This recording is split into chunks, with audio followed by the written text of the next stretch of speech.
Bienvenidos a Aventura, Misterio y mucho Rol. Hoy reseñaremos El Rey de Amarillo, París, el primer libro de 4 que saldrán para este juego de rol. Creado por Robin Delos, editado originalmente por Pelgrane Press y editado en España por Shadowlands Ediciones. Es un sistema que usa Gumshoe Quickshot y en el que nos enfrentaremos a los misterios del Rey de Amarillo en el París de 1895, controlando a un grupo de estudiantes de Bellas Artes americanos que han ido a estudiar a ese París. Vamos a verlo por dentro y comprobaréis que tiene un arte espectacular. Pues vamos a ver el libro. Con la preventa venían estas láminas. Ahí.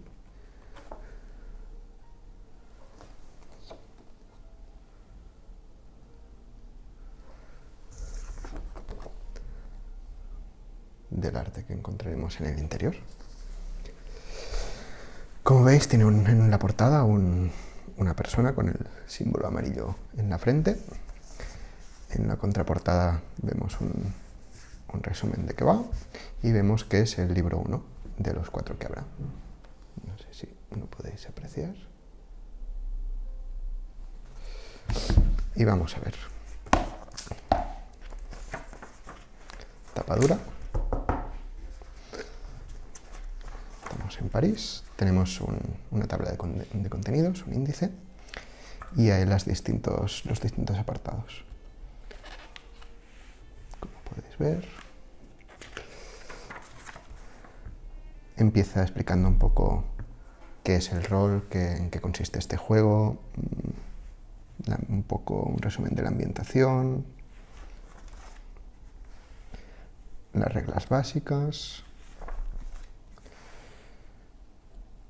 Aquí cuenta un poco el origen, digamos, de este juego, en qué se inspira. Se inspira en los relatos de Robert W. Chambers,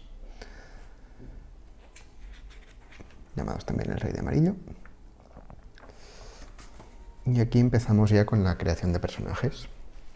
Como veis, los personajes se definirán por un kit de habilidades de investigación, que puede ser el escritor bohemio, el escultor, el estudiante de arquitectura, la musa, el pintor de paisajes, el poeta o el retratista. Estos kits contienen las habilidades de investigación de esos personajes. La idea es que cada uno de los jugadores elija uno de los kits y el resto de habilidades sobrantes, los de los kits que no se hayan cogido, se repartan equitativamente entre los jugadores. También hay una forma de hacerlo, que es el vividor, que básicamente es uno de los jugadores puede elegir ser el vividor y escoger a habilidades de varios kits. Después entramos en los kits generales, que son kits de habilidades generales, con cuántos puntos tienen de cada habilidad. Como veis, de habilidades generales tenemos atletismo, estabilidad, lucha, primeros auxilios, salud, mecánica, montar, sentir el peligro, sigilo y preparación. Cada uno de los kits pretende emular un comportamiento. El atleta, el antiguo cadete, sangre fría, gorrón, antiguo estudiante de medicina, etc. Aquí hay un poco la descripción de las habilidades, cómo pueden variar respecto a, por ejemplo, otros sistemas Gumshoe. Aquí, por ejemplo, la estabilidad y la salud, que en otros sistemas de Gumshoe suelen ser cuando llegas a 0 estás mal y cuando llegas a menos 12 mueres o te vuelves loco. Aquí realmente solo se usan como cualquier otra de las habilidades generales. Si tienes que hacer una tirada para resistir algún ataque mental, por decir algo, o por ver un cadáver o algo así, harás una tirada de estabilidad. Y gastarás puntos de estabilidad si los quieres gastar, y el resultado determinará si pasas el test o no. Pero si llegas a 0 no pasa nada, podrás seguir tirando un dado de 6 sin ningún problema. Lo mismo con la salud. Aquí la salud se utiliza sobre todo para resistir, por ejemplo, envenenamientos o una borrachera. Entonces, por eso podéis ver que salud hay algunos que tienen muy pocos puntos en comparación con estabilidad o atletismo o lucha. Seguimos adelante. Aquí, bueno, un poco de trasfondo en cuanto a género. Al final puedes adaptarlo, no tienes que centrarte en cómo se trataba el género en esa época, puedes adaptarlo como tú quieras. El protocolo de la tarjeta X para las escenas que puedan molestar a alguien o que no se sientan cómodos. Está bien que te incluyan las medidas de seguridad para que todos estemos cómodos en la partida. Después elegir un nombre, una motivación, con algunos ejemplos de motivaciones. Será básicamente lo que hará que los personajes sigan investigando, que a la primera no llamen a la policía y se vayan al Moulin Rouge de fiesta, sino que sigan investigando qué ha pasado con su amigo que ha desaparecido, por decir algo. Después, uno de los puntos más interesantes para mí, ese asunto tan peculiar, es un suceso que les habrá ocurrido al llegar a París o puede ser antes, que debería ser debido a la influencia del Rey de Amarillo. Es un suceso que les ha afectado, les ha hecho ver que no todo va bien y que hay cosas más allá de lo que vemos en la realidad. Aquí vienen con algunos ejemplos y sirven mucho para hacerte tuyo tu personaje, y también le sirven mucho al máster para poder sacar de ahí ganchos de aventura, o incluso aventuras enteras podrían sacarse de alguno de estos asuntos peculiares. Aquí veis una ilustración del Rey de Amarillo, esta me parece alucinante, muy bonita. Y después descripciones. Describe cómo es tu personaje, etc. Otro punto interesante, las relaciones. Cada uno de los personajes tendrá que elegir a otro en el que confíe y a otro al que proteja. De esta forma se crean relaciones entre todos ellos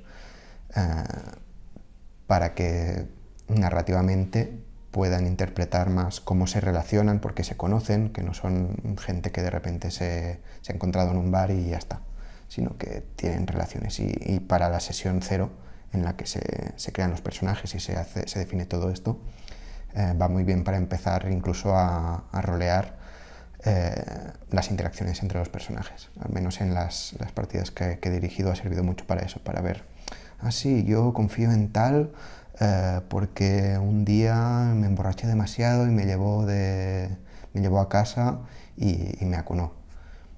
Pues, por ejemplo, podría ser perfectamente un motivo para saber en quién confía. Después tenemos las habilidades de investigación, que aquí tenemos el listado. Para los que no conozcáis Boom Show, las habilidades de investigación, si la tienes y la usas en una escena o haces algo para que indique que la usas, consigues la pista automáticamente sin necesidad de tirada ni nada. En otros sistemas Boom Show lo que tenías eran puntos. Tenías puntos en las habilidades de investigación. En este caso o la tienes o no la tienes, no tienes puntos en ellos, y para sustituir los puntos se ha creado lo que se llaman impulsos. Tienes 2 impulsos por sesión y se usan como los puntos de habilidades de investigación. Sirven para conseguir más información sobre una pista, o puedes conseguir ciertas ventajas. Por ejemplo, aquí te pone unos ejemplos de usar un impulso en historia del arte. Puedes adquirir un cuadro que codicias a un precio de ganga, establecer una relación amistosa previa con un artista, desinflar el ego de un escultor, impresionar a un snob con tu buen gusto, cosas así. Como máster también puedes usarlos para otras cosas, para darles un poco más de autoridad narrativa a los jugadores. Al final es una herramienta que puedes usar con muchas cosas. ¿Cómo se consiguen los impulsos? Se consiguen 2 impulsos para cada sesión. Se reinician a cada sesión que juegues. Aquí tenemos unas descripciones de todas las habilidades de investigación, con ejemplos de cómo se podrían usar. Aquí las vemos todas. Y después tenemos las habilidades generales. Las habilidades generales funcionan como en Boom Show normal. Tienes puntos en esas habilidades, y cuando se pida hacer una tirada de una de esas habilidades, tirarás un dado de 6 y sumarás los puntos que quieras gastar de esa habilidad. Por ejemplo, tienes que saltar de un edificio a otro. El director de juego te va a pedir una tirada de atletismo. decidirás gastar puntos de atletismo, puedes gastar 2, por ejemplo, tirar el dado de 6, sumarías 2 a ese dado de 6, y si el resultado es igual o superior a la dificultad que haya determinado el máster, tendrás éxito. La dificultad media es 4, así que de media deberías tener un 50% de probabilidades si no gastas ningún punto, y gastando puntos te es más fácil y puedes incluso asegurar la tirada. Aquí vemos las descripciones de todas las habilidades generales.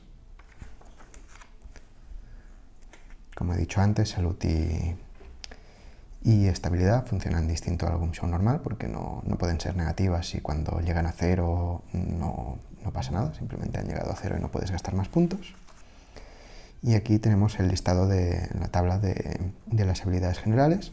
Como veis, cada una es de un tipo distinto. Esto tendrá mayor importancia cuando hablemos de conmociones, heridas y las cartas, porque algunas de ellas afectan a un tipo concreto, que son físico, presencia y concentración. Ahora entramos en el apartado de las reglas de juego. Primero te dice cómo se obtienen las pistas. Básicamente podría ser el jugador preguntando cosas, y si tienen las habilidades de investigación necesarias, o si son pistas que pueden conseguir sin ninguna habilidad, el máster se las daría. Hay bastantes ejemplos en este libro. También aquí podéis ver que, por ejemplo, puedes hacer la pregunta tal cual, o puedes decir uso bonomía para convencer al general de que etc. Aquí ya dependerá más del estilo de cada jugador y de cada mesa. Como veis, hay muchos ejemplos. También se puede conseguir información con habilidades generales. Por ejemplo, montar para saber si un caballo ha sido manejado correctamente, sigilo para ver si se han infiltrado. Las búsquedas simples, que serían que no necesitas una habilidad de investigación asociada.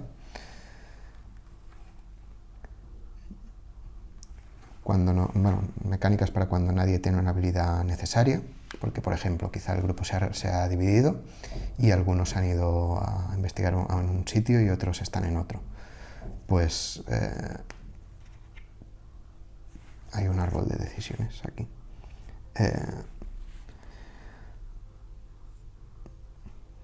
Si otro personaje cuyo jugador está presente tiene la habilidad, si está, este personaje puede ser fácilmente convocado a la escena. Si no lo está, los jugadores eligen cuál de los personajes que está allí resulta tener la habilidad. Al final es una medida de que no se queden parados. Si hay otro personaje, también podrías hacer, yo qué sé, recuerdo cuando Jonathan me dijo, me contó la historia de no sé qué, y así usas la habilidad de historia aunque no la tienes. Es para no quedar separados y tener que ir a buscar al personaje que sí que la tiene, que está en otro sitio, volver, etc. Son al final mecánicas que se pueden usar. Los distintos tipos de pistas encadenadas, pistas tubería, que te llevan a son pistas que al principio no les encuentras relevancia, pero tienen relevancia más adelante,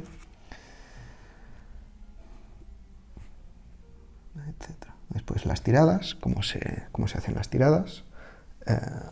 Lo que he dicho es un dado de 6 más los puntos de habilidad que te quieras gastar. Si superas la dificultad, si igualas o superas la dificultad, tienes éxito. En general no se deberían repetir tiradas falladas, porque, bueno, a no ser que se pueda repetir, pero representa que la tirada que haces es el mejor intento que has podido hacer. No es que vayas probando hasta que te salga, sino que es el resultado máximo que consigues. Y bueno, después tienes algunos modificadores. Algunas cartas dan bonificadores o penalizadores, que ya veréis que son las cartas más adelante, y hacen que la dificultad disminuya o suba. Y después también hay sugerencias de que puedas hacer un éxito pero a un precio. Si la tirada falla, pero el fallo provocaría que la escena se pierda o pierda el sentido o no tenga sentido que falle, puedes hacer que sea un éxito, pero que haya un precio, que puede ser o que recibes una herida o una conmoción, o hay alguna consecuencia más adelante. Yo que sé, te has ganado la enemistad de algún personaje no jugador o alguna cosa así. Cuando la reserva es 0, puedes seguir tirando, pero no podrás sumar puntos a la tirada. Y cuando tu valor de puntuación es 0, no podrás seguir tirando el dado de 6, pero no podrás sumar nunca porque no tienes puntuación. La puntuación es los puntos máximos que puedes tener y las reservas son los que te quedan. Si vas restando porque vas gastándolos, se te va reduciendo la reserva, pero al final de la aventura recuperarás todos los puntos de la reserva.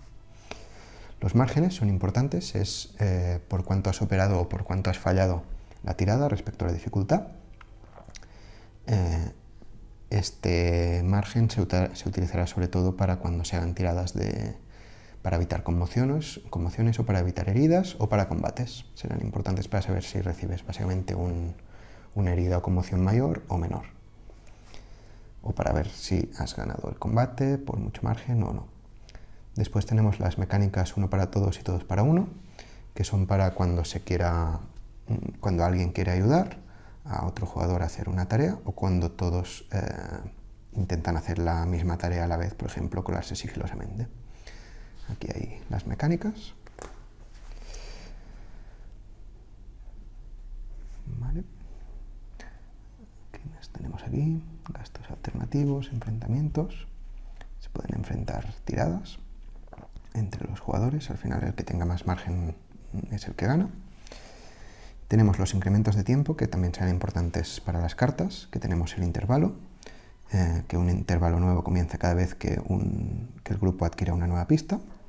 Tenemos la sesión, que es el rato que estás jugando hasta que acabas y te vas a tu casa. Los escenarios, que serían como las aventuras, los misterios. Y después tenemos el tiempo en el mundo de juego, que es distinto al tiempo de juego. El tiempo en el mundo de juego es cuántas horas pasan en París, desde que van a tal sitio a tal otro, o cuánto tiempo están ahí, y el tiempo de juego es el tiempo que estás jugando la partida. Recuperación de reservas e impulsos. Como he dicho antes, los impulsos se recuperan cada sesión, recuperas los 2 que tienes, y las reservas se recuperan del todo cuando se acaba un misterio, cuando se acaba un escenario, o también se pueden recuperar parcialmente. Para recuperarse parcialmente hay 2 formas. Una es el alivio, que es cuando sucede algo que teman que pueda ser algo malo, pero al final es algo mundano o no es nada sobrenatural ni nada malo, pueden ganar un alivio, que entonces recuperan 2 puntos de una habilidad. Normalmente hasta habilidad, porque es eso, es un susto y te da un alivio, ver que no es nada relevante. Después, otra forma de recuperar puntos es en combates. Cuando en un combate, que ahora entraremos, consigues un margen superior a 3, puedes recuperar todos los puntos de una habilidad que no sea lucha. Bueno, ya lo hablaremos cuando lleguemos ahí, pero puedes recuperar todos los puntos de algunas habilidades o recuperar un impulso. Y ahora vamos al combate. El combate es muy rápido, al final mecánicamente cada jugador hará una tirada y se decidirá el combate. El primer paso es definir los objetivos. Como grupo tienen que decidir qué quieren conseguir, que puede ser cualquier cosa de esta lista o cualquier cosa que se le ocurra. Puede ser matar, dejar indefenso, conseguir que se rindan, dar una paliza, bloquear, retirada, escapar con un rehén, conseguir un objeto, traspasar o derribar, por ejemplo. Pero puede ser cualquier cosa que se les ocurra como objetivo. Tiene que ser un objetivo entre todos, tienen que decidir entre todos el objetivo, y este objetivo determinará la dificultad de la tirada. También algunos jugadores pueden decidir no participar en ese combate, entonces habrá un penalizador en las tiradas por cada uno de los jugadores que no participe. También algunos enemigos pueden tener un precio a pagar, que es que se tiene que gastar X puntos dependiendo del enemigo, de lo fuerte o superior que sea el enemigo, se tendrán que pagar puntos de las habilidades de atletismo, lucha o salud, o arriesgarse a recibir una herida leve de ese enemigo. Si no pagan el precio, reciben una herida leve. Después, bueno, aquí podéis ver una tabla de los desafíos relativos. Si es débil, la dificultad para escaparse de 2, la dificultad de otros objetivos que tengan será de 3, y la de matar será de 3, y el precio a pagar 0. Cuanto más difícil, el precio a pagar es más alto, y las dificultades para cada una de los objetivos es más alto. Vale. Para lo que se hace en el combate, se hace un registro de combate, que sería una tabla como esta, con el nombre de los jugadores o los personajes, el gasto que van a hacer en la tirada de lucha, el margen que han sacado y el total. Se ponen los nombres, primero deciden cuántos puntos quieren gastar de lucha cada uno de ellos, y se ponen aquí, y se determina el orden. Aquí te sugieren que hagas que los personajes con el mayor gasto empiecen primero y vayan de forma descendiente, que cuando hay empates lo pueden decidir entre ellos o hacerlo a suertes. Y también te sugiere, con la regla alternativa, hacer a la inversa, empezar por los que tengan el menor número de puntos, o que lo hagan en el orden que prefieran entre ellos. Yo tiendo a dar libertad a los jugadores para que elijan el orden ellos mismos, según la narrativa. Si es un combate que hay uno que es el que lo ha iniciado, pues tendría más lógica que fuese el que hiciese la primera tirada. Pero al final cada grupo puede gestionarse, no es tan rígido, tienes esta regla alternativa, puedes gestionarte. Aquí vemos la construcción de cómo funciona el turno de un jugador. Básicamente, el jugador primero describe la acción que quiere tomar, que va a hacer su jugador, y tira un dado, suma el gasto que ha decidido para su personaje, y si el margen es positivo ha tenido éxito y describe las consecuencias de la acción que ha tomado. Si es negativo lo describe el máster, y el jugador, dependiendo del margen que saque, recibirá una carta de herida correspondiente al adversario que sea. Entonces ese margen se suma al total, se mantiene en el total, y como veis aquí, en los subsiguientes turnos se va sumando el margen. Aquí era 0, por lo tanto sigue siendo el 3 del primer jugador. Aquí también es 0, sigue siendo 3.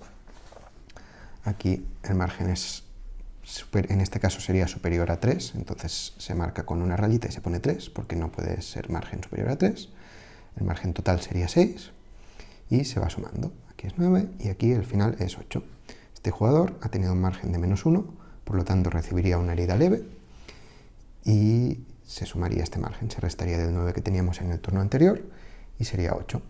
Como el resultado total es positivo, los jugadores han tenido éxito, y por lo tanto han ganado el combate, o han conseguido el objetivo que tuviesen, si era escapar, si era matar, si era dejar inconsciente, etc. Si fuese negativo, habrían fallado, y el máster describiría qué ha pasado, qué hace el adversario. Si el margen fuese negativo, -2 o menos, recibiría una herida grave. Los jugadores como Chin, que sacan un margen superior a 3, pueden elegir ganar un impulso o recuperar los puntos de una habilidad general que no sea lucha, salud o atletismo. Es una ventaja por hacer una jugada excelente. Entonces, una vez se ha acabado el combate, si el margen es positivo, los jugadores describen las consecuencias de ese combate. Aquí podéis ver un resumen de cómo es el combate.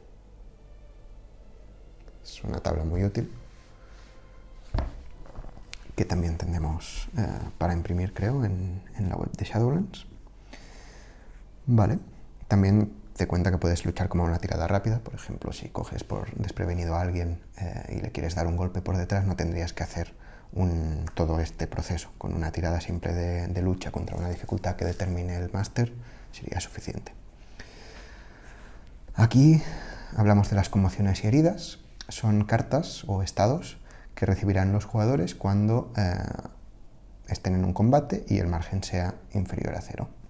también las pueden conseguir si se enfrentan a un horror o a alguna situación traumática, o caen de algún sitio, fallan una tirada de atletismo cuando estaban haciendo algo peligroso, alguien intenta envenenarlos, se emborrachan, un montón de situaciones que pueden llevar a una conmoción o herida.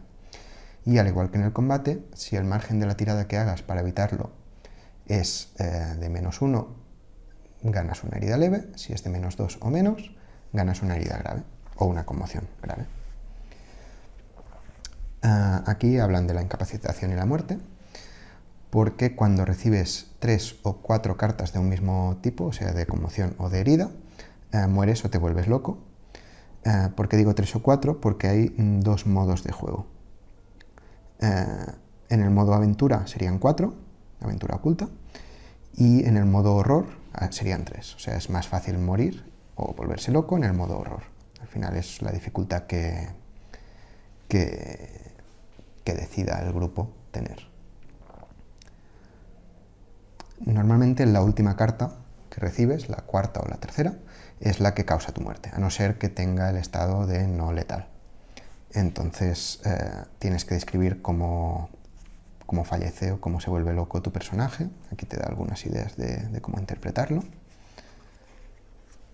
e incluso algún ejemplo, conmoción final. Aquí una pequeña descripción de los distintos términos que puedes encontrar en las cartas. Casos especiales de combate, excepciones y explicaciones. Porque es como un modo avanzado a veces. Bueno, combatir con fuerza menor, cuando haya menos jugadores de los previstos. Acciones de apoyo, que no las he usado hasta las guerras, pero son acciones que en lugar de lucha puedes usar otras habilidades, como preparación, estabilidad, moral, que es una habilidad de las guerras, para ayudar en el combate. Refuerzos, si llegan refuerzos. Imaginando el combate, un poco de descripción de cómo imaginarlo. Y después entramos en las amenazas. Es lo que os he comentado, que es el otro posible origen de conmociones y heridas.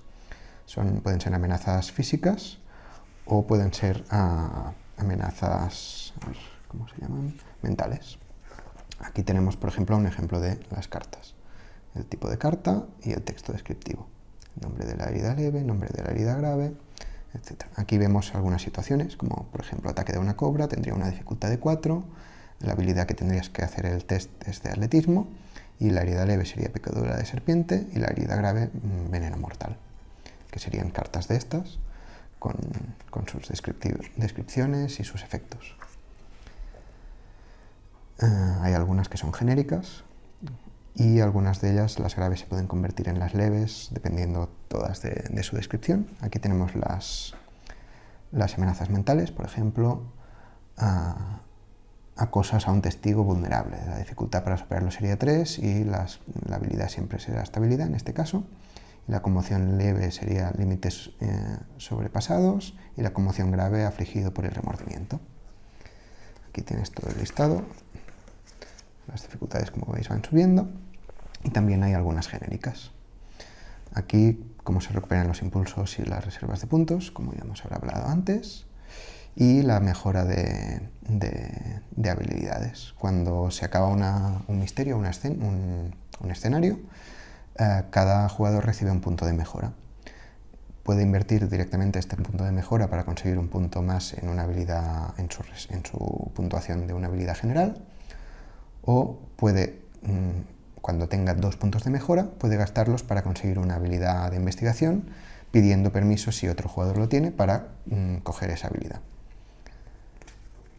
También se pueden crear nuevas habilidades interpersonales para personalizar. También algunos consejos para reemplazar personajes. Y aquí, bueno, aclaraciones. Ahora entramos en la parte del moderador de juego. Aquí, como vemos, se puede jugar con arco argumental o sin arco. Básicamente, con arco sería encadenando todas las 4 ambientaciones de este juego de rol, que serían París, las guerras, secuelas y nueva normalidad. Y sin arco sería, pues, centrarte en uno de esos escenarios, en uno de esas ambientaciones, como aquí podría ser en París. consejos para construir tu arco argumental, entrelazado o en serie, porque puedes ir adelante y atrás entre las distintas ambientaciones. Podrías empezar haciendo algunas aventuras de París, después hacer algunas en la guerra, volver a París, pasar a las secuelas, etcétera, etcétera. Consejos para crear tus escenarios, si la motivación es propia o es alguien que les llama a la acción. Cómo plantear el primer episodio, con algunos ejemplos e ideas. De aquí se pueden sacar muchos ganchos.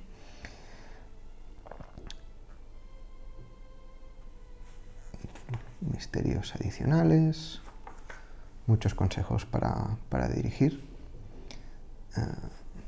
Empezar con un gancho. Introducir intereses personales, que para mí es lo que les da más profundidad a los personajes y les da más importancia y pueden profundizar más en cómo son sus personajes. Las reacciones antagonistas, cómo reaccionarán los antagonistas a las acciones de los jugadores para estar preparado, tener una idea de cómo podrían reaccionar si ven que los personajes están entre medio de sus planes parándolos. Subtramas, notas, mantener el género, mantener el tono.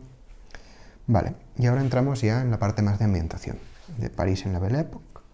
Te cuenta un poco en qué consiste la ambientación. Es París en 1895. Te cuenta la ambientación, cómo eran los estadounidenses en París, porque recuerdo que los jugadores son estudiantes estadounidenses, cómo era su vida, consejos de qué ha pasado hasta ahora, cómo era la sociedad. Aquí, hace X años lo que pasó, un poco de historia, de aquí puedes sacar también muchos ganchos para aventuras. Cómo era la política, los partidos, si quieres hacer unas aventuras más centradas en la política.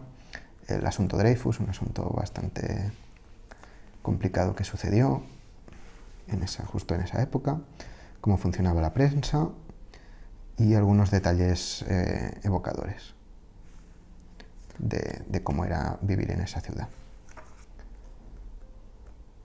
Y después entramos en las localizaciones. Aquí vemos los distintos arrondissements, distritos. Después la comida y bebida, entretenimiento. Aquí podéis ver que va nombrando algunos sitios que pueden llegar a visitar los personajes, que te pueden servir para sacar aventuras. Las iglesias, los cementerios, los distintos cementerios, que es fácil que tengan que visitar alguno. Instituciones culturales, la biblioteca, universidades, jardines, el gobierno, los lugares del gobierno, hospitales, que seguramente visitarán alguno, y el París embrujado, las catacumbas, la plaza del templo, distintos sitios embrujados de París. Y después Horror en la Campiña. Si quieres hacer una aventura que esté ambientada en los alrededores de París, también hay bastantes ganchos que puedes sacar. En este capítulo entramos en la parte de personajes históricos, o algunos pueden ser inventados. Normalmente te da un nombre, qué profesión o por qué era conocido, la edad que tenía en el momento del juego, y las fechas de nacimiento y muerte, y unas descripciones. También algunos tienen este apartado de como mecenas, porque una de las cosas que propone el juego es que los jugadores, los personajes, estén dirigidos por un mecenas. Hay alguien que les convenza de que tienen que luchar contra las fuerzas del Rey de Amarillo, y aquí te da ideas de cómo usar estos personajes como mecenas. Aquí tenemos artistas y bohemios, que hay bastantes.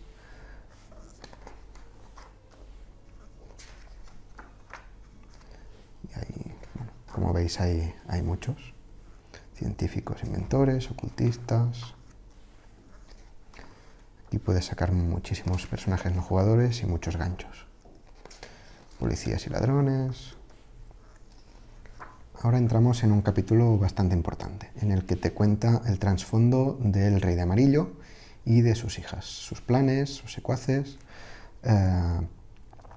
Empieza describiendo un poco las narraciones de Robert Chambers, que no tienen mucho contenido. Este es prácticamente todo el contenido que hay sobre la obra de teatro del Rey de Amarillo y descripciones sobre ella. Pueden servir muy bien de inspiración, puedes incluso usarlas en tus relatos. Así te da un poco de trasfondo de cuál es el canon, por llamarlo de alguna manera, de la ambientación. Y aquí te da muchísimas ideas de cómo puedes hacer tu campaña. Ideas de qué es Carcosa, hay varias, de quién es el rey, de quiénes son sus hijas, qué pasa con la obra, qué efectos tiene, qué es el libro.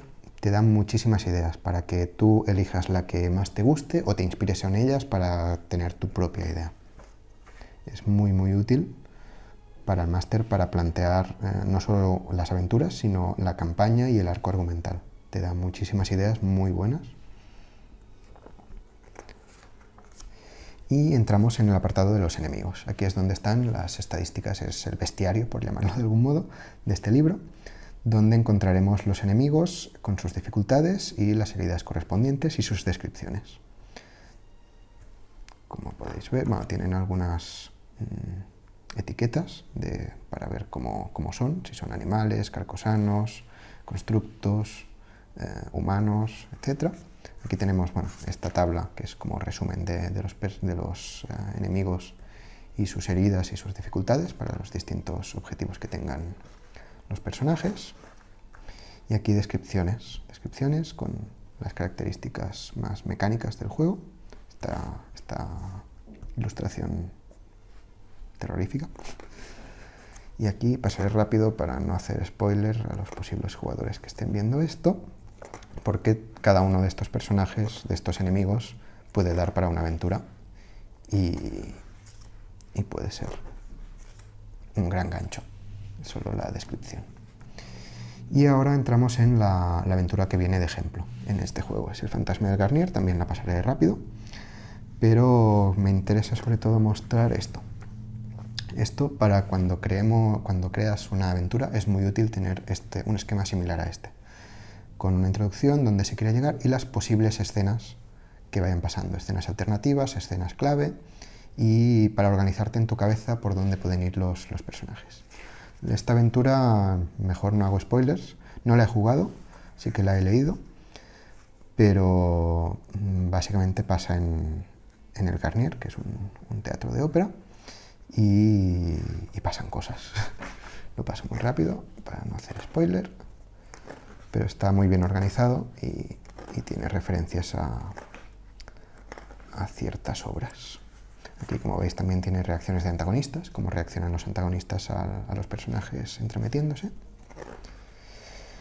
Y aquí entramos en las cartas. Aquí podéis ver el título y el efecto que tienen. Normalmente están emparejadas como leve y grave. Y podéis ver las descripciones.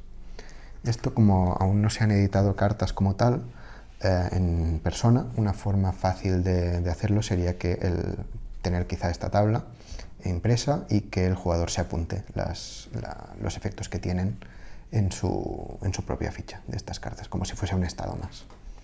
Como veis, hay muchísimas, también lo pasaré por encima para no hacer mucho spoiler.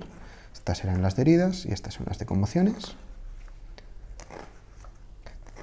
También, si lo compráis, podéis conseguir el PDF con las cartas en Shadowlands. Y aquí ya entramos en los apéndices, donde tenemos la ficha, que, como podéis ver,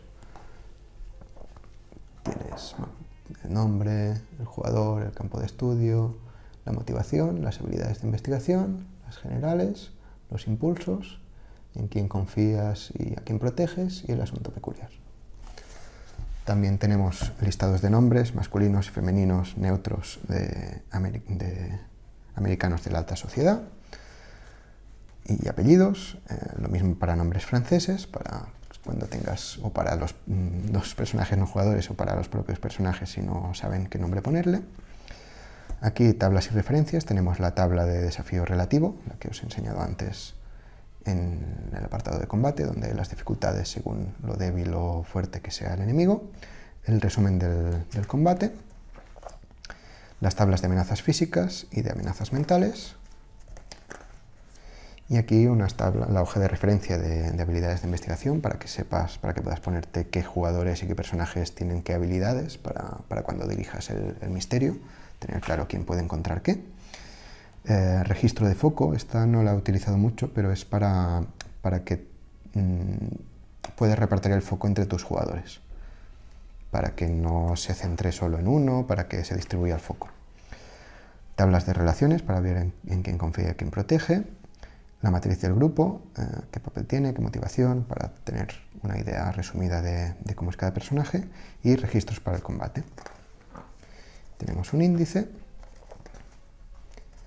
y un glosario. Y aquí un listado de los cuadros utilizados en las ilustraciones que hemos visto. Y aquí vemos las portadas de los próximos libros, el de las guerras, el de secuelas y el de nueva normalidad, que saldrán próximamente. Y la contraportada. Pues esto es el libro del Rey de Amarillo, París. Ahora que ya hemos visto en detalle el libro, os doy mi opinión personal. Tiene, desde mi punto de vista, muchos puntos a favor. Es un sistema muy sencillo, muy fácil de explicar, muy fácil de aplicar como máster, no tienes que hacer ni una tirada.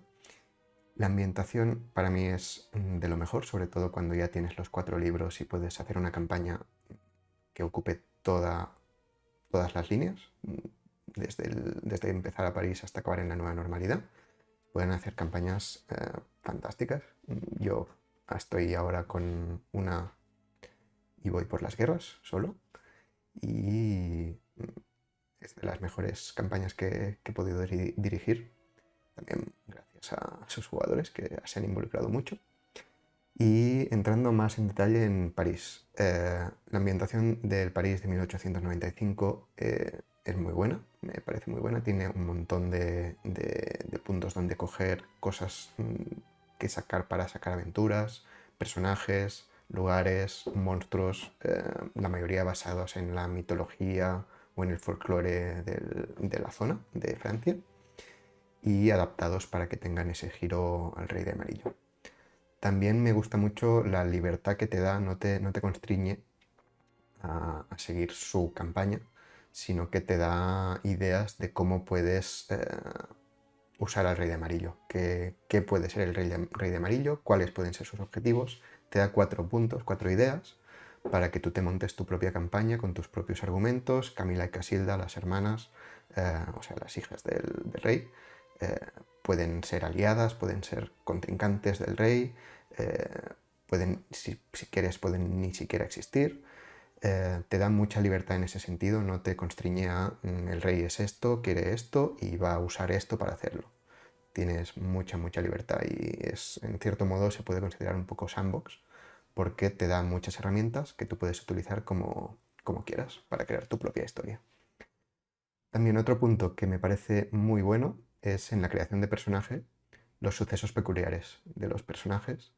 Aparte de darles profundidad y que el jugador pueda sentirse involucrado con su personaje al haber creado él su propio suceso peculiar, da muchísimas herramientas al máster, al director de juego, para que pueda crear aventuras. Puede crearlas, yo lo he hecho usando los sucesos peculiares de un personaje, y que una aventura se centre en el origen o por qué hay ese suceso peculiar, y centrar toda una aventura en eso, que le da protagonismo en cierta medida a ese personaje. Y si no, también lo puede usar en otras aventuras como guiños a sus sucesos, a hacerles pensar, incluso dependiendo mucho del suceso, claro, pero haciéndoles pensar que algo puede estar relacionado pero no estarlo, pero que tengan esa tensión de voy a encontrarme a esa sombra que me persigue por las noches en mis sueños, y resulta que no, que es otro ser o otra entidad, o una persona simplemente que lo sigue porque quiere encontrar el libro del Rey de Amarillo. Creo que da muchas herramientas al director para poder crear aventuras que realmente los personajes se sientan involucrados, y a la vez puede resultar un problema para aquellos másters que lo que quieran sea hacer una campaña que tengan planificada de principio a fin. Porque es muy difícil, bueno, más que difícil, es... tendrás que poner con calzador sus sucesos peculiares. Y si ya la tienes creada de antes, por decirlo de algún modo, es más difícil. Si ya tienes el suceso peculiar, de ahí puedes sacar muchas cosas. Si lo que tienes es la aventura y quieres meterle el suceso peculiar por en medio, depende del suceso, puede ser más complicado o directamente no poderse hacer. Y ahí le veo un poco esa limitación a la hora de hacer o aventuras predeterminadas o campañas. Se tienen que planear muy bien para darle esa libertad para que puedan tener algún significado o alguna importancia esos sucesos peculiares. Aparte de eso, como hemos hablado también, está lo de las relaciones, a quién proteges, en quién confías. Eso está bien para crear un primer vínculo entre los distintos personajes, que no sean, nos hemos conocido en un bar y ya está, sino que tienen que tener cierta relación. Y por último, así que me haya gustado mucho el combate, porque es muy rápido, no necesitas un mapa, no necesitas figuras, es todo en la cabeza. Es una tirada a cada jugador, así que tampoco pierdes mucho tiempo y le da mucho énfasis en narrar la acción, a narrar lo que va a hacer el jugador, el personaje, perdón. Y incluso al ser narrado por los personajes, por los jugadores cuando ganan, cuando tienen éxito, les da también libertad para introducir cosas a la narración, cosas que les parezcan interesantes. Siempre el máster puede decir que no es susceptible al agua bendita. Será que ha sido una visión, pero, pero les da esa autoridad narrativa que a mí personalmente, siempre me ha gustado mucho porque le da más profundidad. No está todo en manos del director de juego y además a los jugadores suele gustarles, al menos con los que he podido dirigir, siempre esa parte narrativa les interesa bastante. Y un poco sería esto. Cosas en contra. No sabría decir ahora mismo ninguna, porque al final amo este sistema y he jugado muchísimo con él. Y quizá el combate para algunos jugadores puede resultar poco táctico, poco profundo, eh, pero al final es como todo. Todos los sistemas dependen mucho de quién los juegue y que busque él. Si quieres si eres alguien que le gusta mucho potenciar a su personaje para que sea el mejor en combate, no sé qué, pues aquí sí, quizá ganarás más combates, pero al final el combate es algo en equipo.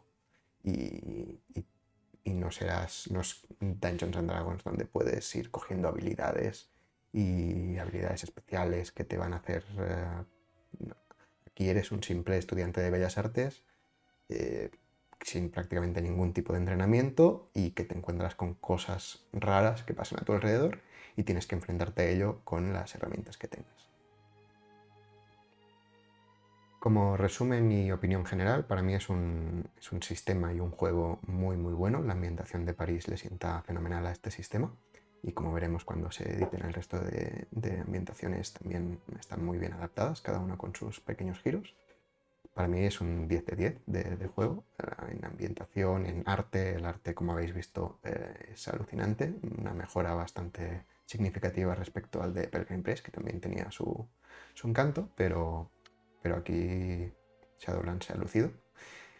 Y el sistema muy fácil de jugar, muy narrativo y muy rápido en combates. No estarás más de 10 minutos en un combate, porque no da para más.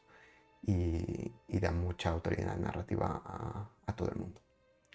Así que un 10 de 10 desde mi opinión, este juego de El Rey de Amarillo. Y para acabar quería dar unos cuantos consejos después de haber dirigido, creo que fueron 31 sesiones de 2 horas online en una campaña del Rey de Amarillo de París. Algunos consejos para aquellos que queráis dirigir la campaña. Es totalmente personal, mi opinión subjetiva, porque es cómo he dirigido, cómo me he sentido cómodo y cómo ha salido al final con los jugadores. Ah, la he tratado mucho como un sandbox. No preparaba más de una aventura en antelación. Normalmente cuando acabábamos una aventura o un misterio, es cuando me ponía a preparar el siguiente. Como mucho tenía algunas ideas, algunas cosas que quería hacer. Por ejemplo, puedes encontrar algún monstruo que digas, este lo quiero yo en una aventura, y, y adaptarte para meterla en la historia. Lo que sí que hago yo cuando dirijo en general campañas, aventuras y tal, es más que pensar escena por escena, pensar quién es el malo, cuál es su plan, cuál es su objetivo y qué está haciendo y qué puede hacer si los personajes, si se da cuenta de que los personajes se están intrometiendo. Estos eran los 3 puntos principales que necesitaba para plantearme una aventura. Después sí que me imaginaba situaciones, lugares donde podían pasar cosas, enemigos secundarios, etc. Pero, pero eso, además al ser tan fácil de dirigir no tienes que tener eventos planificados, equilibrados para que al final es muy narrativo. No vas a perder a tus jugadores. A ver, si les pones 5 combates seguidos, pues sí, porque van a gastar todos sus puntos de lucha y van a morir. Eh, pero, pero no, me he encontrado que dando la autoridad narrativa que se les puede dar con este sistema a los jugadores, se consigue que fluya mucho y que realmente las aventuras no se hagan solas, obviamente, pero con estos 3 puntos, el enemigo, su objetivo y lo que puede hacer a los que se intrometan, ya te da mucha facilidad a la hora de reaccionar a lo que quieren hacer los jugadores. A nivel campaña, sí que bueno, seguí un poco estos puntos. Te planteas los enemigos principales, porque siempre está el rey de amarillo, pero también puedes usar a sus hijas.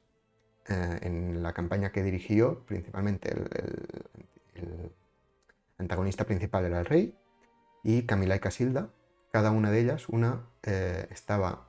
quería el mismo objetivo que el rey, pero suplantando al rey, o sea, poniéndose en su lugar, intentando minar su poder.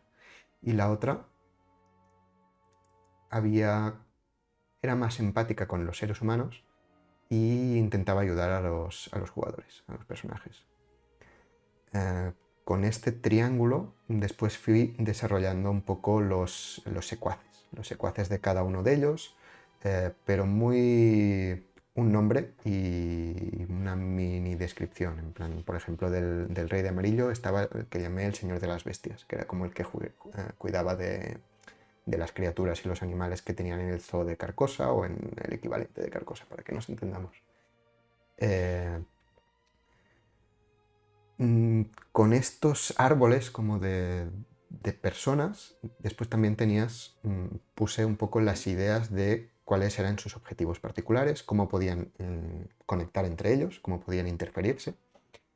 Y les di un poco de personalidad a cada uno, no personalidad de es simpático, es antipático, sino, por ejemplo, el rey, su objetivo era conquistar nuestro mundo, pero usaba más su magia, por llamarlo de algún modo, de distorsión de la realidad. En cambio, la hija, que era más, que quería también conquistar la Tierra, era más física, más brutal, más de crear monstruos que creen el caos y más de dar mamporros, digamos. Y el rey jugaba más con la mente de la gente y la realidad que lo rodeaba.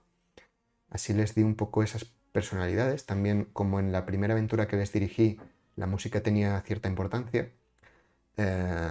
Y con Foundry, que es donde dirijo El Rey de Amarillo para esta campaña, puedes jugar con la música. Asigné a cada uno de esos personajes una música. Y así, a la vez, los jugadores o los personajes sabían de quién, o podían intuir de quién era secuaz cada enemigo que se encontraban o en cada situación que se encontraban.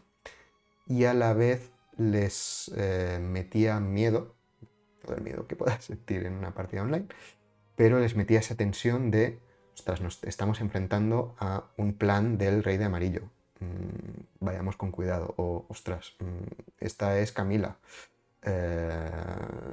A ver qué bicho nos encontramos. Y daba ese punto de tensión con el que podías jugar y bueno, creo que fue un acierto bastante guay y le dio profundidad y lo estoy desarrollando también en las guerras y mi plan es desarrollarlo en todas las ambientaciones. Mm, Así a nivel de campaña, un poco ir reaccionando a lo que hice yo, fue ir reaccionando a lo que querían los jugadores. Hacíamos estrellas y deseos al final de las partidas, bueno, y de las sesiones, e intentaba incorporar esos elementos que querían ver en partidas posteriores.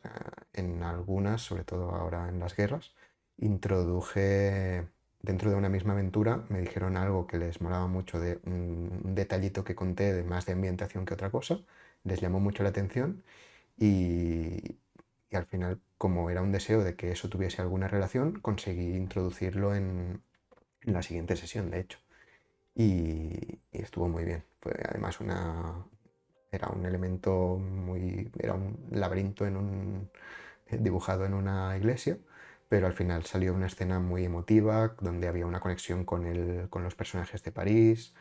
Mm, Salió muy bien y al final es eso, si te dicen lo que quieren ver y eres capaz de meterlo, van a disfrutar muchísimo más esa aventura y les vas a sorprender. También sorprenderles es fácil y a la vez difícil, porque es una ambientación, la ambientación es el Rey de Amarillo, pero te puedes encontrar con vampiros y quizá no se esperen que les pongas un vampiro en medio de una aventura, porque no es el Rey de Amarillo, entre comillas. Eh, y eso les sorprendió bastante cuando de repente a un amigo suyo que estaba con las cortinas cerradas, hacía días que no lo veían, estaba pálido, no sé qué, de repente intentan quemar el libro, que tenía el libro del Rey de Amarillo, y ven que se levanta, se le crecen los colmillos y se abalanza sobre ellos. Y el momento de ver sus caras de coño, que es un vampiro, eh, fue muy bueno. A mí me gustó especialmente. Y ya está, poco eso. Ya os digo, mi estilo de dirigir campañas es muy sandbox en este caso, pero se puede adaptar igualmente a alguien que quiera tener planificados todas las aventuras y cuál va a ser el final y todo. Al final cada uno dirige como le va mejor, pero os he dado 5 céntimos de cómo he dirigido yo la campaña y espero que disfrutéis mucho de este juego.